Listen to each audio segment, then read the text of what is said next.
what's good? There was something else I meant to talk to y'all about this morning, and I didn't remember. I forgot, but I'm thinking about it now. I was like, let me talk about this now before I forget. And I am probably gonna go live later tonight. I gotta go to the gym and stuff, but probably I gotta do a mani and a pedi tonight on myself for this funeral tomorrow. So that's gonna take an hour. So I will probably be going live while I talk.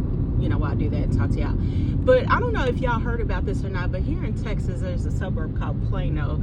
And out in Plano, there was an altercation between a Latino woman, a Mexican woman, and an Indian woman. And the Indian woman and her friends filmed it.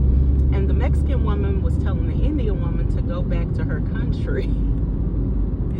And the Latinos far and wide basically got online saying we disown her. She does not represent our feelings. And I remember I told you guys that the guy that I dated before, the one that I broke things off earlier with this year, he was Latino. And if you guys remember any of those stories I shared, he would say stuff like that. And I would be like, oh, I've never met or I've never, I would say stuff like, oh, racist Mexican, this is interesting. And he would always say stuff like, basically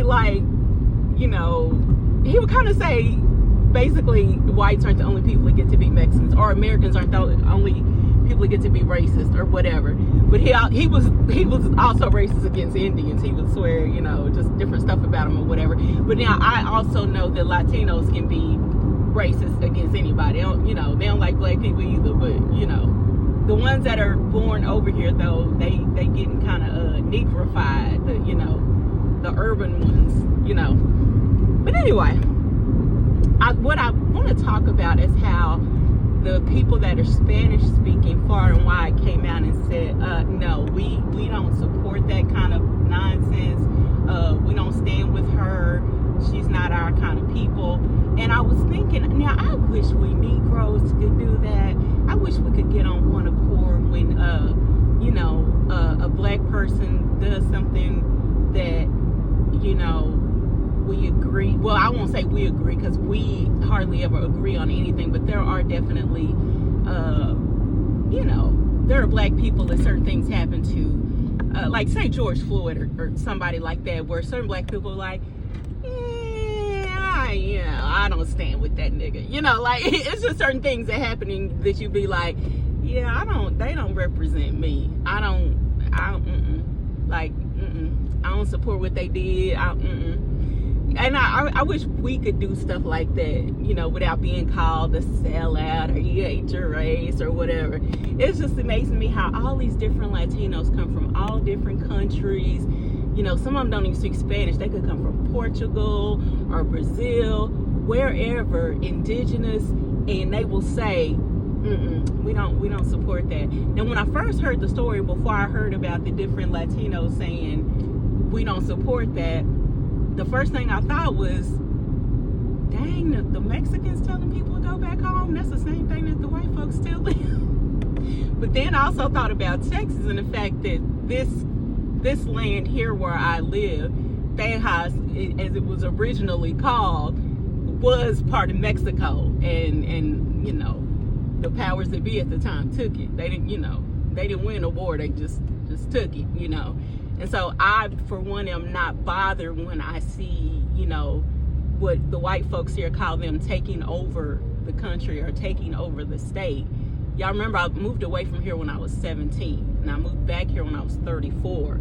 So, it's like my grandmother would tell me how, the increase in Mexicans. She would tell me about all this, and I remember when I was living away, I'd heard about a Mexican governor or mayor or something of Dallas. Maybe it was a mayor. And I thought, but when I came back, seeing is believing, I was like, wow, there's way more Mexicans here than it was when I left. Like the high school that I used to go to, not the one I graduated from, but the one I went to in the hood.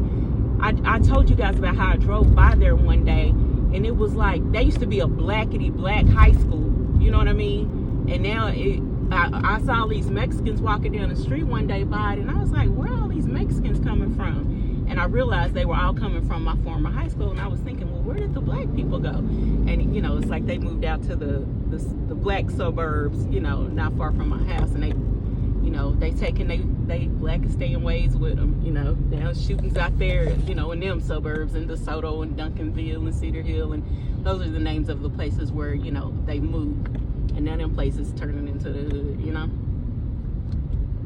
so I you know, I wish when they, you know, I you know, okay, so with the new thinking that I have, there have been, I've told you guys how I've definitely changed my political ideology. I no longer look at myself as a liberal or progressive Democrat. I don't identify with any of that anymore. The things that I used to support, these entitlement programs and stuff, I just don't support that stuff anymore. And I remember someone saying in the comments of some video, I don't know if it was one of my videos or someone else's I was commenting on, but someone said, well, you black women who feel that way, instead of aligning with the Republicans, you guys need to form some kind of group that really represents your interests, because the Republicans don't. And I see what they mean. You know, they're saying, oh, well, this party by and large is racist, and, you know, and don't get me wrong, I realize there's definitely problems with it. But when I see black women more black male identified, and, you know, these obvious criminals out here and they're marching for them and protesting and all this kind of stuff, you know, these recidivists and all this kind of stuff, I'm just like, yeah, I think those people have my interests more at heart than these people do. You're talking about defund the police. I don't know, again, where these folks live, but they can afford private security detail that they can say reckless stuff like defund the police because they got their own police. You know, I don't have that. I don't have that benefit, you know. You know, but it's just interesting to me. I you know, when I heard about that, I was thinking, boy, you could never get a group of Negroes to be like, hashtag, we don't support that fool, or she ain't one of us, or he ain't one of us, or whatever. Even when you just say stuff like that, if you're a black person, you say you don't support BLM, or you say, you know, whatever against what, you know, Blackistan in general says is okay. You say you don't support out of wedlock births, you don't support, you know, whatever, then you're some kind of, you know, self-hating, you know, whatever. So I wanted to know, had y'all heard about that story about what happened here in Texas locally? If you heard about it, what did you think? And I don't even know what the women were arguing over. I don't know why the Mexican lady lashed out at her. When I heard it was on the radio, and then I saw a blurb about it in my, you know, whatever kind of news feed comes up on the computer. But I saw that too, and I was thinking, you know, boy, this country is really turning into something else when you got the Mexicans telling other people to go back home. But I also feel like they got more right to tell anybody to go back home than anybody else. You know what I mean? You know, because they're indigenous people. You know, they're, you know, descended from indigenous people. So I feel like, yeah, if anybody can tell somebody to go back home, it's them, because this really is their home that, you know, that the people took from their ancestors back in the day. They should, you know, they should be telling the white folks to go back home too, because this really ain't their home for real. But it just tripped me out, and it just reminded me of my, you know, the ex, you know, I remember he was saying something about Indians, and I was like, oh, I've never seen a racist Mexican before or something. Now, of course I had, but I just never heard one say out loud the kind of stuff he would say, you know, and he was just like, you know, just because I'm a foreigner or whatever he would say doesn't mean I don't get to have an opinion or blah, blah, blah. And, you know, I've told you guys more than once, he looks white. Like, if you just see him somewhere, he just looks like a white man. He doesn't look, you don't know he's Mexican or half Spaniard, half Mexican until he opens his mouth, you know, and that accent comes out, and you're like, oh, you're white. Or you are, you know, you are white, but, you know, you're Spanish speaking. So I would love to know what he thinks about that, but let me quit talking about him before I talk him up. My willpower not be as strong as I think it is. I'm driving home, and I'm just looking at the homelessness here. I just drove under an underpass, and just looking at this homelessness or something else. Boy, these people in these, what do you call them? Can't think of what the Dodge Chargers. I've shared with you guys before my theory about those kind of cars. Dang, this is blocked up too. My theory about those kind of cars, and y'all, I saw one the other day. that was in a really bad accident. It looked like a fatality. I don't know if the body was already taken away or not, but the kind of personality for people that drive those cars is, I hope if any of you ladies out there have children and you're, at that age where you can buy them a car, that you're not buying them a muscle car like that. I see it a lot, unfortunately, among Mexicans here, that'll be their first car. And to me, a inexperienced driver just should not be driving a muscle car like that. A lot of the accidents I see are with cars like that. It's just sad.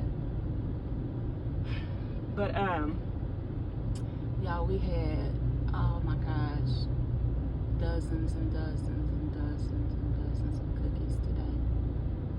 And I'm good. I only had 4. But like 2 of them were ginormous, and to me should really probably count as 2 or 3 each. And I had a salad, and that's all I ate today. And I drank coffee, and I'm basically fasting until tomorrow. I got plans tomorrow or whatever. But other than that, and that's it until I go back to work Monday. And y'all, I'm broke till payday, so it's like that's really gonna be it. Oh, man. When I took Maggie to the family reunion with me and took her to the hotel, the price line didn't include the pet fee. I didn't know there was a pet fee. I've never had a dog in a hotel with me. It's just when it said pet friendly, I thought that just meant you could bring your pet. I didn't know they charge you per day for it.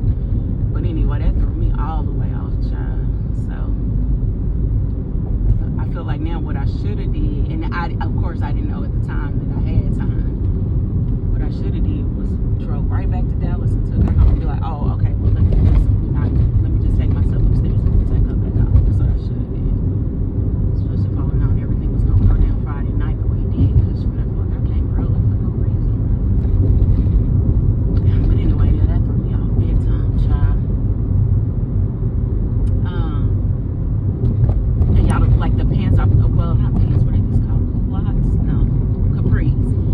I put on some capris this morning because today is like casual day, but I don't wear jeans really anymore because I can't fit any of my jeans. They're all too big. And plus, they just don't look as flattering. That is something I picked up when I was in London, is that, like, they dress a lot more formally. You don't really see people wearing jeans.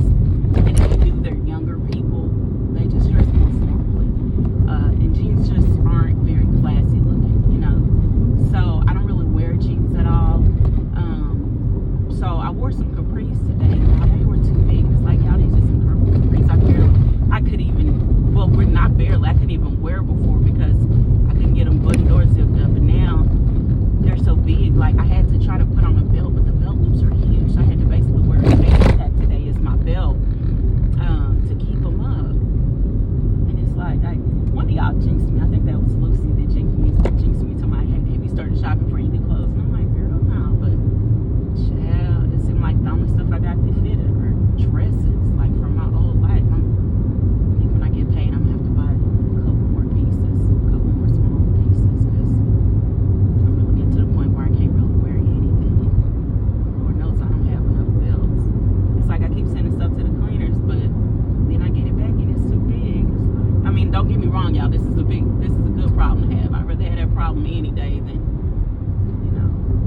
I can't fit stuff because I'm too fat for it. But I was trying to figure out what to wear to that funeral tomorrow. And I was like, girl, just wear one of your dresses from your old life. And I was like, what you show, right? When I went to that meeting the other day at work, this white lady walked in late, and she had on a red suit, but she had on fuchsia heels with it and a fuchsia like tank top. It was a pantsuit, and I keep trying to mix pink and red together, but I can never quite seem to get it to look right. But I know it can mix right together if you do it right. But she had it together and it looked good. Anyway. And then it's like I'm gonna wear makeup tomorrow. And I don't really believe in wearing, oh, look at that, some Mormons. Or what are those, Jehovah's Witnesses? I don't know what you call them. What, is it Jehovah's Witnesses? Yeah, gotta be. The people that come and knock, well, I guess it could be either one. Who are the people that come and knock on your door and witness to you? I think those are Jehovah's Witnesses. But one is white and one is a Mexican. I don't know. They must not really come to my neighborhood because, well, you know what? Maybe they do and I just don't answer the door.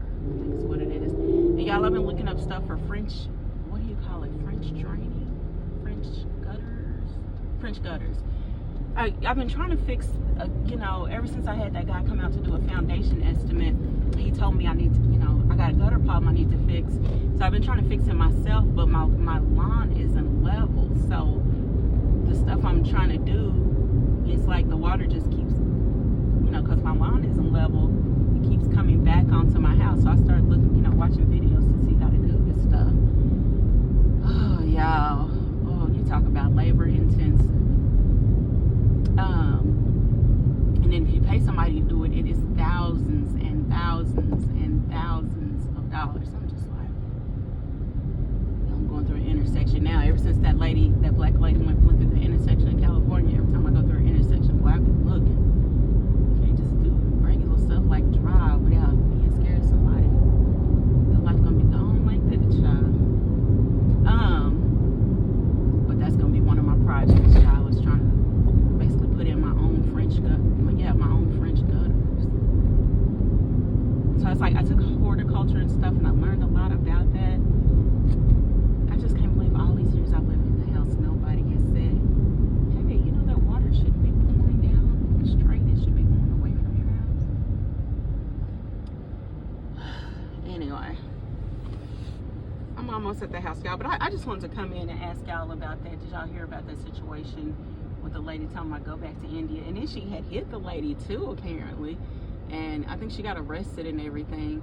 And y'all, so Plano is a suburb out here. Like when I was in high school, you know, I told you guys I was involved in a lot of academic stuff. And let's see, was it academic decathlon?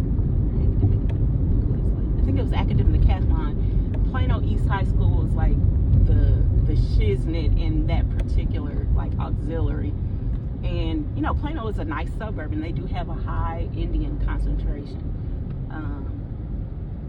They have a lot of Indians that live there, and so you know, it'll be interesting to see how this plays out, you know, in the media.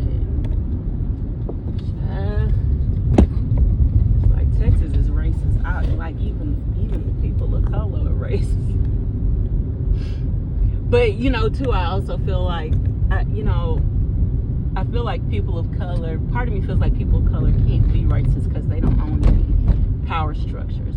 Like you'll hear people say, oh, reverse racism, but I feel like, not quite. I don't really believe a person that's a minority can be racist, because to me, racism also implies that there's a structure of power that one has, like a macro structure of power that one has that can penalize someone for not being a member of that group.